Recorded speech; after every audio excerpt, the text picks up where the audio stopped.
we gonna do it like this? La. We gonna do it like this? Are we gonna face the camera? Are we gonna? Yeah. Talk to each other. Test. Test. Oh, I'm definitely louder. Yeah. Oh no, maybe not. I don't know. Yeah, we're probably about the same. Yeah, we're probably about the same. Yeah, we're probably about the same. Yeah, we're good. We're fine. Should we do the thing where we're like chatting casually and then it fades in and we start? And we're like, oh hi, oh fancy seeing you here on our set with our wall. With our poster. That isn't matte, so it fucking has like a shine that bounces off of it because we didn't plan this properly. By we, I mean me, because I was the one who bought the posters. How's it going, everybody? I made those.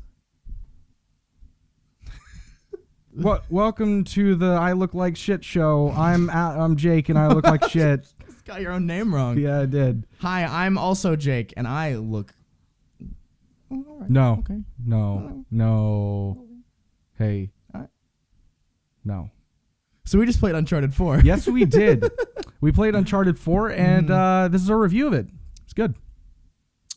I hope everybody liked that. Yeah, see you guys next episode. See you, everyone. We just finished it. Let's start. Since What are you doing? We didn't plan. What are you doing? Was the episode over? Yes. Oh shit. We just like fucking leave. To clarify, I play this game myself the full way through on my own, and then I did another playthrough for the Jalp's channel, and so I have like a sort of retrospective sort of point of view on it, where I know what happened beforehand, playing it with you. So I'm curious actually to hear your perspective on the whole thing, just having come fresh off of it without any sort of thinking or thought process or anything, because you'd never do that anyway. I don't. Yeah, no. There's no. I never think about video games. But seriously, what did you think? I really liked it. It was really good. It also, there's going to be full spoilers. Just want to clarify. Yeah, full spoilers. It wasn't very... The scope wasn't super big. There wasn't a lot of like big set piece moments. Like there's a lot of really cool things that happened. Big set piece moments. Like what's the reference point for that? When the plane falls apart in the sky while you're murdering people in 3. There's nothing quite like that in this game. I like that you actually mentioned that, because that brings me to a really important topic about the Uncharted games. So the first few Uncharted games, a big part about them, obviously there was a different writer, lead writer with them, with Amy Hennig. I think that her sort of scope and her vision of what the Uncharted franchise was that there were these characters in it, and they were cool and they were fun, they were nice and they're quirky. But the real point of those games was the spectacle. Yeah. And it was really the first game that, at least to my recollection, that aside from maybe like Metal Gear Solid, that had like this really cinematic sort of like, this really feels like you're playing a fucking movie. Yeah. Like when the first Uncharted came out, a lot of people felt like, oh yeah, this is just like a movie. This is like playing a movie. Yeah. And as time has gone on, I guess I've started to appreciate how gamey it is in comparison to a lot of other movie games. Yeah. But yeah, so the first few Uncharted's in the franchise with Amy Hennig's direction, it felt a lot more about the spectacle and about things falling apart around you, like you mentioned, and these like really crazy set pieces and all that. Whereas Uncharted 4 with Neil Druckmann's vision and how he did things with The Last of Us, is that it wasn't really so much about that. I mean, it was kind of. It still had that stuff in it. Sure. It had enough. It had some really good ones. Oh, yeah. It had some great pieces to it, but it was way more about the characters, and it was way more about the story. Even all the cool set pieces that did exist were straight up just about, like, who was there. You know, like at the end with the sword fight, that's about Rafe dealing with his fucking complex with Drake. We'll get to all the like theming and stuff. Sure, but I'm just saying, like, all the set pieces were directly related to something the character was feeling in that moment. Whereas like in 3, the plane is collapsing. Nate is probably scared, but there's no like emotional connection to this plane. You know what I mean? Right, yeah, they pre-establish. It's just a thing happening. Right, they pre-establish with Rafe. It's like these guys have like 15, 20 years of history. Or honestly, one of my favorite parts, and I consider this almost a set piece, when Nate's like trying to like do his normal thing and get across this island, and it's all rainy, and he's like fucking been beaten to shit, and he can't. He like fucking falls. You know what I mean? Yeah. He like slips and falls and like crashes into the ground and just kind of knocks himself out and like lays there and it's like, fuck. So you come from a place where you only played Uncharted 1. Like you only sat down and used a controller. Yes. Playing Uncharted 1. You watched Uncharted 2 and 3 on YouTube. Yeah. Yeah, I get. Yeah, okay, yes. So I'm curious. Even with that in mind, is this your favorite Uncharted out of the group? Yeah, because I'm a sucker for things that matter. Like the first three have cool moments, and I like them a lot. Mm-hmm. But like, Drake's an invincible godchild, and things explode around him, and he's fine, and it's cool. Yes, but there's not really any stakes involved because you know what's gonna happen. For this, obviously, well, actually, no. For this, you don't know if he's gonna live or die, which adds a lot of tension. You don't know if. Like how his relationship with his wife or his brother or like all the important people to him, if they're gonna live or die, what their relationship is gonna be at the end. Well, I think it's incredibly paramount with this game. You need the other games to really have that same sort of oomph behind the story. Yeah, I mean it does work on its own, but yeah, it definitely helps. But it's not even like a continuity sort of thing. It has a lot more to do with emotional impact. It's not even that. No? No, more so what I'm saying is that like I personally have always had this feeling of, yeah, I like the Uncharted games. I would even go as far to say as I really like them. I don't love them. Yeah. I was always that way because I always had these like little things that kind of bugged me about it. Like for one, that the characters never really were fleshed out and they never had much to them. Yeah. That's why really before Uncharted 4, Uncharted 3 was my favorite because it gave Nate some sort of background. Yeah. They really challenged a lot of his a lot of what made him, like Elena and all these people being like, you need to fucking give this up. You're pushing slowly too far. You're doing this too much. And what is your obsession? What are you trying to prove? Why are you trying to do all these things? And they raised a lot of questions in Uncharted 3. They brought up Nate's backstory with his parents and all of that. So there was just so much more character. And with Uncharted 3, it was like they scratched the surface. Uncharted 4 was like, fuck that. Let's go really deep into this and get an understanding of who Drake is as a person. We've had 3 games, and we barely even understand who this guy is. Yeah. Let's understand who he is and why he is who he is. Mm-hmm. And they brought in Sam to the whole thing. And I feel like that was a really important thing to do. Bringing in Sam, because it's not just Sam as the character himself, but it's what comes with him. It brought in this extra part of the narrative where it's able to flash back to certain parts of his life. Yeah. Where we find out that Nathan Drake is actually Nathan Morgan. He acts as just like a counterpoint to all the things that Nate's doing. Like kind of like you said, he's basically Nathan Drake in Uncharted 1. Yes. Like he's like 100%. Obsessed with the treasure. Like Nate, he's someone for Nate to see and be like, oh shit. He's like obviously not evil. He's not like a bad guy, but like, he's obsessed with this treasure and blank, blah, blah, blah. This is me. I'm him. We're together. Yes. As one. Brothers. That's us. The big thing for me was seeing that with Uncharted 4 and with these flashbacks, specifically during the auction house area, when they're looking for Cassandra Morgan, I think that was her name, right? Mm-hmm. I just fucking realized something, by the way. Mm-hmm. They named their daughter after Nate's mom. Oh. Cassie. Her name is, yeah. Cool. Anyway, I thought that was, I just realized that, so that's kind of cool. Anyway, so they go over Cassandra, who had some sort of illness, whether that could have been mental illness or if that were like a disease. Yeah. Whatever. Point is, she killed herself. Mm-hmm. And we never really went into why it could, whatever reason it might have been, and it's kind of irrelevant. What matters is that she's gone and the effect it had, and the effect it had on her 2 children. Yeah, and the fact that their father was a piece of shit also. But they went into this auction house to try to find some semblance of what there was left of her. And they found it in all of these like all this information about Avery and about Sir Francis Drake and all this. And it was clearly sort of the sort of launching point for both of these characters and what caused them to become who they were in terms of trying to find these treasures and trying to do all these things.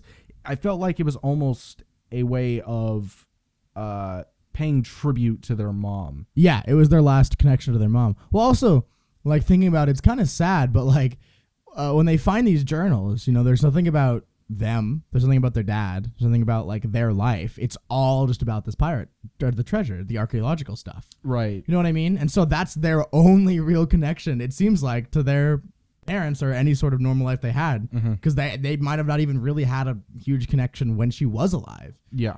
So especially now that she's dead, the only semblance of anything they're ever going to get is by finding pirate treasure. Yeah. Yeah, it's really kind of sad. It's really sad. Yeah. Like, it's a sad thing. Like, and that kind of also explains a little bit almost why, like, because, you know, he's not bringing, Nate never brings, like, a crew. There's never, it's just always him and Sully. Like, there's no actual way to bring, like, a ton of treasure back.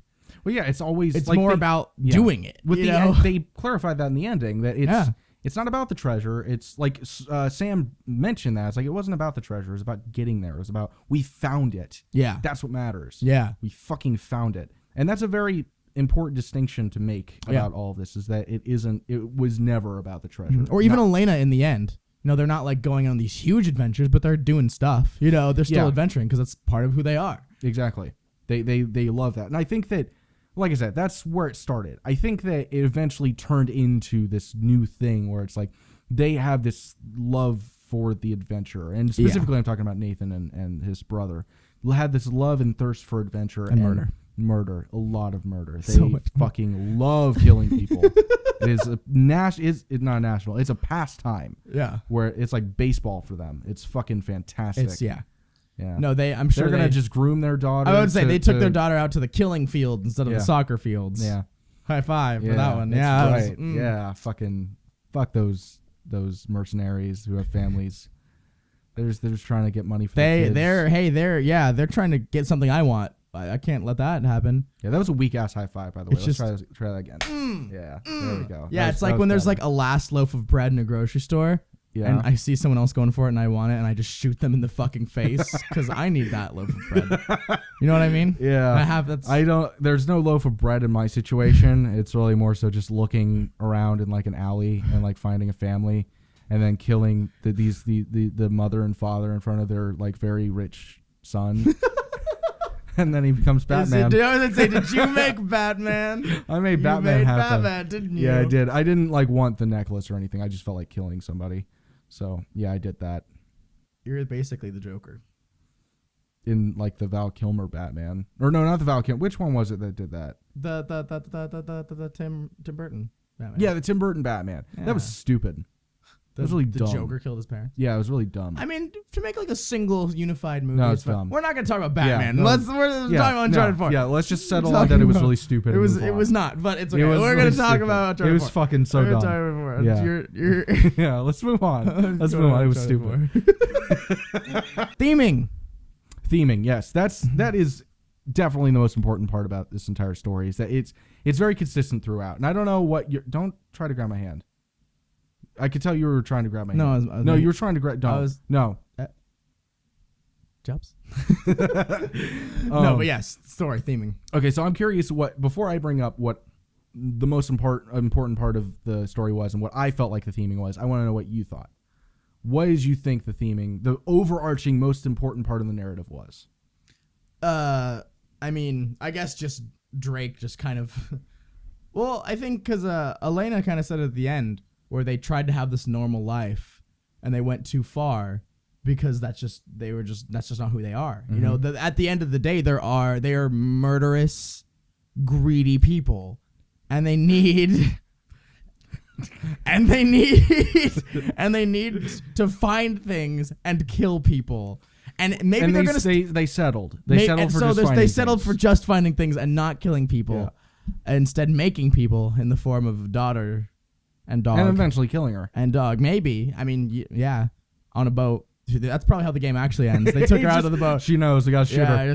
They just dump her body in the ocean, weigh it down. Christ. Sully and Sam come. They're like, hey, where's Cass? And they're like, she found out. And they're like, did you kill her and dump her? And they're like, yep. And they're like, classic. Had to happen. That's your fifth daughter so far. That's number 5. You're running out. Because obviously... They make the big point that what Drake is doing through like Avery and 2 and all that what Drake is doing is healthy and is going to lead to him dying. Either literally dying or just becoming this greedy old like husk. Like Avery or 2 or somebody like that. Yeah, exactly. Just this like terrible person who has no friends. Or even that old woman who dies while they're kids. Yeah, Evelyn. She's alone in this huge house of treasure, right? They provide all these counterpoint foils to different things that Nate could lead to. Either actually dead, killed by his friends, alone in a house. Like they constantly provide like, here's what Nathan Drake's life could be if he doesn't fix himself. That's 100% the theming. Yeah. But you found it. But on the counterpoint to that, they start the game with this whole like, well, he gave up his life, everything's normal, and he's incredibly bored and upset and sad. So they fell in love originally in the context of like these adventures. We're murdering people. We're fighting stuff. Yes. You know what I mean? And so when you kind of take that love and supplant it into this, like, now he's like an accountant and a diver, and she writes things, and they have a house in the suburbs. And then their love is kind of like... It's almost not 100%, but it's kind of like the Stepford life, right? It's this world of like, you have your house. It's the song Little Boxes, right? It's basically that for them. Yeah. They've got like just this little box on a hillside. I don't know the rest of the song. Me either. It clearly wasn't them. And they both knew it, but neither of them wanted to admit it. And so, yeah, then they their marriage. I also failed. like how, like, obviously Nate fucked up more because he lied to her and did all this shit. But I love how at the end she's also like, we went too far into just trying to give up everything and be normal.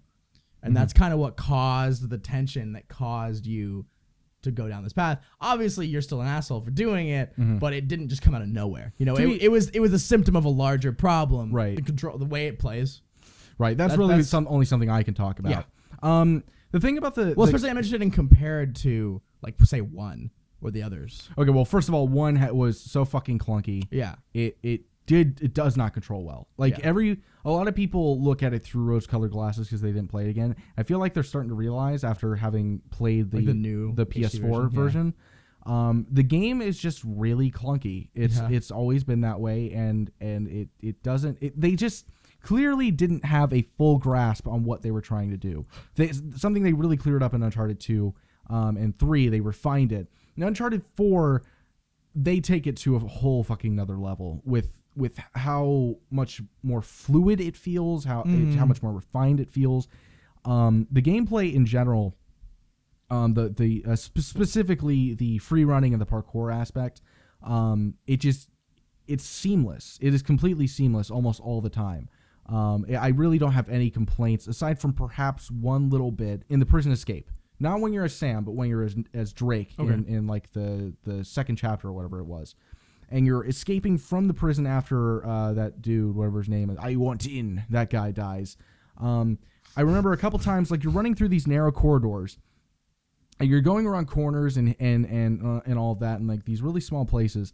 And like I would just be running, sprinting full speed, and then I'd like kind of run into a corner before I fully turned around it, and I would just stop dead. And it just is like, especially for Naughty Dog, I'm a little disappointed because it's like, that's something they easily could have done. Something I think they actually did do better in other games where he would like bounce off the wall. Yeah. He would like push himself off the wall if he like, if you ran into like a corner or something like that. And I just don't know why they couldn't have done that, because you just stop dead in your tracks, completely kill your momentum, and so you're having to re-accelerate. You have to get back up to that speed you were just at.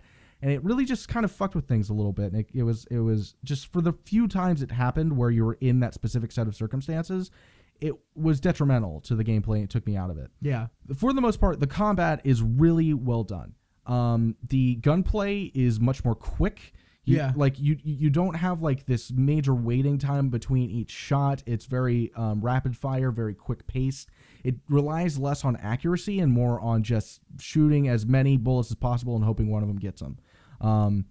And I really like that style because it feels like, dude, your fucking life is in danger. You're not like, I gotta pick my shot. I want to get the headshot on him. You're like, fuck, there's like 7 guys around me. I need to just get as many shots off as possible. Try to just even the playing field a little bit. Yeah. So I get why they did it a different way, and I actually really appreciate it.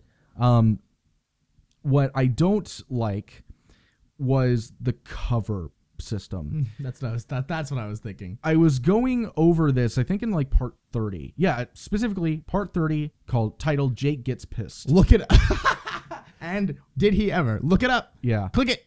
It's probably in the recommended videos. Right there. Go. Right this is me. Right where Jake's like, no. I'll do it for you. Yeah. Over there. Yeah, down, yeah. Or here, because it'll probably just be an annotation. Or there. I don't fucking know. I'm not sure how I'm going to format this yet.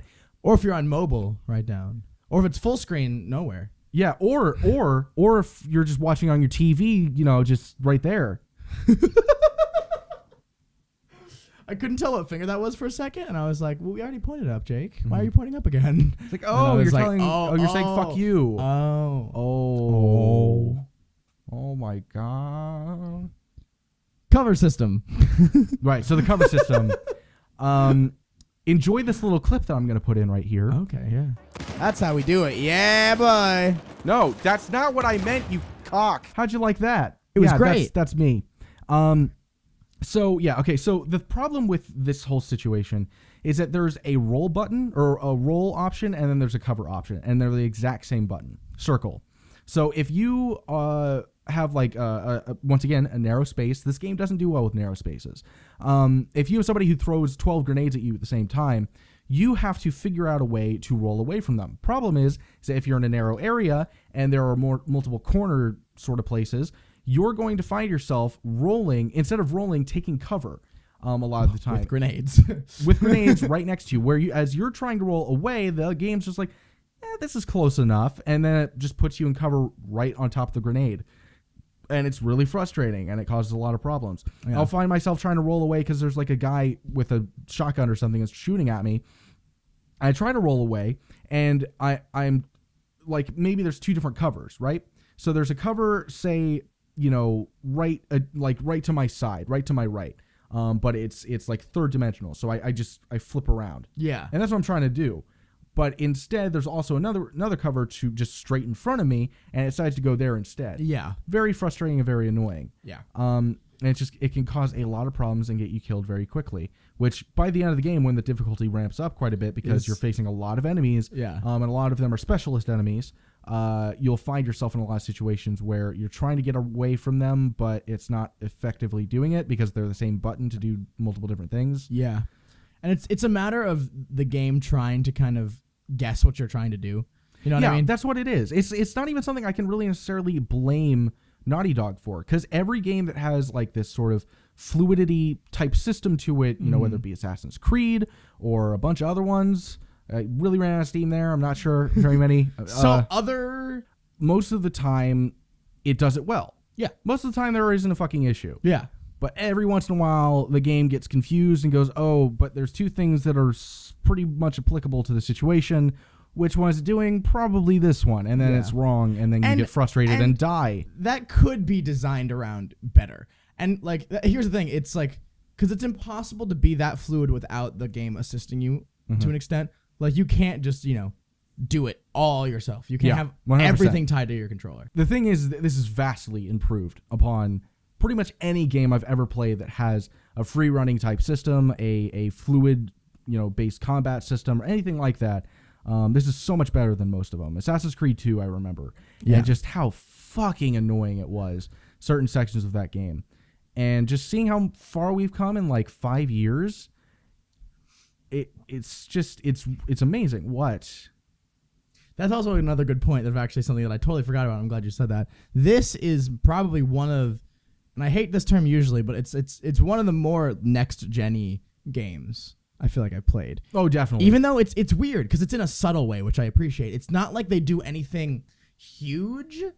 It's not things that are blatantly like, look, we couldn't do this last generation. It's just them making a game, and it happens to have all these things that they wouldn't have been able to do last generation, but they're not shoving it down your goddamn face. Yeah. Like the whole rain section where it's just raining and everything is just wet and the water's flowing down all these surfaces, and I'm 100%. Just like, hot damn. Facial animations. I think we've escaped the uncanny valley a little bit, which is not something to be ignored. For everybody that doesn't know, that's there's a concept that when something looks really close to realistic but not quite, it's really uncomfortable. Humans don't like it. Just instinctually. It's kind of jarring. Like most horror movies, think of Silent Hill. All the monsters are kind of human-ish looking, but just a little off. And it's really, your brain does not like it. Your instincts are just not that. No, sir. It's fucking creepy. It is. And so a lot of, especially early video game animations of facial stuff, back when it was polygons and cartoons, LA Noire. looked fine. Well, I mean, not 100% now that you're going that far back, but But no, Noire. I'm saying like, so back then it was fine because it was really not human Yeah. looking. But now in current, we were getting close, but not quite there. And things looked really weird. Between like 2008 to like 2013, 2014, I'd say we were in a transitional period between like the facial animations being realistic but not 100%. Yeah. We're getting to the point where it's just flat out it looks identical. Like, it's obviously a video game. Like, you can tell you're not watching a movie, but there's nothing in here that at least I saw that was like unnerving, or I looked at it and I was like, oh, that looked weird. Fucking Naughty Dog's top notch with that stuff. phenomenal. They're phenomenal with their mocapping. They put a lot of time and energy into that, which brings me to another point. Naughty Dog clearly cares so fucking much about the games they make. I think we've talked about this a little bit. They just show so much effort and passion in every little bit of their games. Okay, so when we were on the island, right, and this was right after the prologue thing happened, where like the storm happens, and the boat crashes.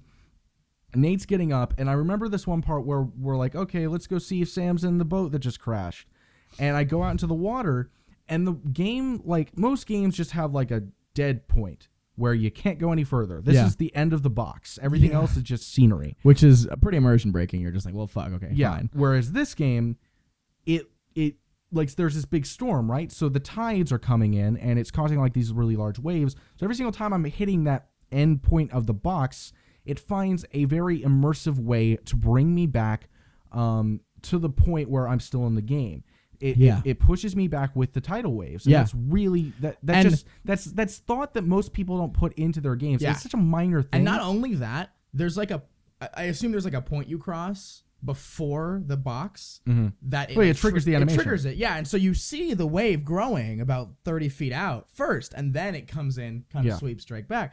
Like, so cool. So cool. Like, somebody had to think of that. Like you said, it just shows a real attention to detail. Like, how about let's not just have them hit a box, because they might want to go back to the. I bet that was exactly the thought. Like, they're gonna want to go back to the boat, but we can't let them. But we don't want to break the immersion just to fucking stop them from going back to the boat. So we'll just have like a way for the thing not. Naughty Dog puts so much effort and time into keeping you immersed in what's happening. They do everything they can to make this experience one that never draws you out. Yeah, and especially and they're getting better with every game. This is one of the big issues with making a video game in the first place, is you can have this amazing fucking system built, and if there's like two pretty tiny flaws, it can ruin the whole thing. That's not really true with movies. Like, if you have like a flaw or a flaw or two in a movie, it's not going to ruin the entire experience. But if you have a flaw in the wrong place in a video game, it can ruin the entire fucking thing. Right. Because video games are systems. They're not like experiences. They're like whole interlocking systems. It was really good if you were like, for whatever reason, if you hadn't made up your mind on, am I going to buy Uncharted 4 or not? Probably by now you've decided. But if you are on the edge, do it. Yes. It's worth the $60. I think actually something else we talked about. Yeah, that we have more things to say. One more thing, yeah. So my issue with the Uncharted games had always been that they didn't feel like they were worth the money I was paying for them. Yeah. They were good, but I was like, this is a really, really good $30 game. Yeah. Or a really good $45 game. This is not a $60 game with Uncharted 2 and Uncharted 3 and Uncharted 1 especially. I felt like these games should have been lower priced than they were. Yeah. Whereas Uncharted 4 is legitimately like 20 hours long, I feel like. Something like that. It's it took us like 35 parts to complete. Yeah. Whereas you go back to Uncharted 1, we talked about this in the playthrough. We did that that playthrough as well on my main channel, and subscribe. And that was 10 parts. So this was almost 4 times as long as Uncharted 1. Yeah. And that makes a big fucking difference. And it tells me, like, this is worth the money, whereas the other games might not have been. Yeah. And yeah, so if you did like it, or if you did like it, if you would have already bought it if you liked it. I'm a fucking idiot. We liked it. If you bought it and liked playing it, buy it again. Yeah. Really support those bastards. Buy a new PS4 and buy it again with that new PS4. Because Sony's just watching this video like, yes. Yeah. Yes. Fucking PS4 fucking shill fanboy Sony boys. Sony boys. Yeah. Can we change our channel name from To Delps to Sony Sony boys? I've never owned a PlayStation. I've only ever owned Xboxes. and a computer. You Microsoft All fanboy. Microsoft, yeah, or an Apple. Yeah, I've only ever owned Microsoft. Like He's things. a Microsoft fanboy. Yeah. If you even diss the Xbox, oh man, I'll come to your house and touch your dog. What? I'm not gonna hurt them. That's violent. They'll be like, stop touching my dog. I'll be like, no, you don't like the Xbox. I'm gonna keep touching your dog. Stop. What if they don't have a dog? They'll touch their cat. What if they don't have a pet? I'll buy them a dog and then touch it. Well, that's just nice. Yeah, like, that thank defeats you. the purpose. They're Like, like, yeah, but wouldn't it's- they want to continue talking shit about the No, Xbox? because I'm gonna buy it. They're like, oh, thank you. And I'm like, yeah, but now I'm touching this. And I'm like, oh, damn it. Alex is touching Alex is it. touching my dog. Gross. He's getting his Alex germs on it, making it worse. It was a good game. Is the moral of this story. It was a very good game. It was a good game. I also it don't was. care about Xbox fucking at all. That was a joke. Yeah. In case it wasn't clear. Oh, you fucking Sony fanboy. Uncharted 4. Good game. Good game. GG. High five. You played the fuck out of that game. I got it anyway. You suck. So Yeah. see you guys. No.